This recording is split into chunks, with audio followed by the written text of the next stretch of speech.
প্রতি বছরের ন্যায় এবছর উদয়পুর পৌর পরিষদের উদ্যোগে শারদ সম্মান অনুষ্ঠিত হয়। শুক্রবার সন্ধ্যায় উদয়পুর জামতলা টাউন হলে আয়োজন করা হয় শারদ সম্মাননার।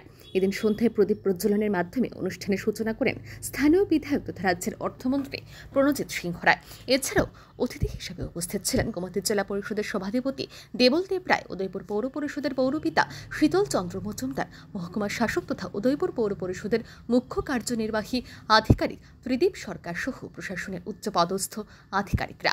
এদিন বক্তব্যের শুরুতে দুর্গোৎসবের দিনগুলিতে শান্তি শৃঙ্খলা বজায় রাখার জন্য এলাকার সবকটি ক্লাব ও পুজো উদ্যোক্তাদের ধন্যবাদ জানান অর্থমন্ত্রী প্রণজিৎ সিংহ রায়। তিনি বলেন, দুর্গাপুজো শান্তি ও সম্প্রীতি বজায় রাখার ক্ষেত্রে বরাবরই উদয়পুরের সুনাম রয়েছে। এবছরও তার ব্যতিক্রম হয়নি।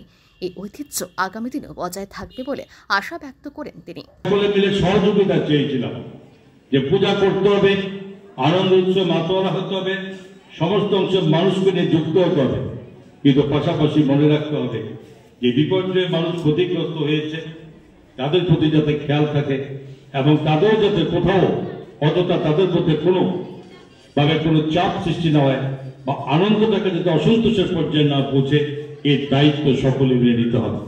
আমি সত্যি গর্বিত যে এমত অবস্থায় সমস্ত ক্লাবগুলো সে ব্যবস্থাপনা আপনারা করেছেন এবং স্বাভাবিকভাবে আমি এই উদয়পুরের সাংস্কৃতিক শহর, এই উদয়পুরে একটা বৈশিষ্ট্য আছে যে এটা পুণ্যভূমি, মাতা ত্রিপুরেশ্বরী মায়ের পুণ্যভূমি।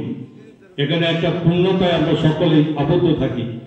পার্শ্ববর্তী পুজোর পরেই আবার সবচেয়ে বড় রাজ্যের উৎসব দীপাবলি উৎসবটা আমাদেরকে সম্মিলিতভাবে হতে হয়েছে।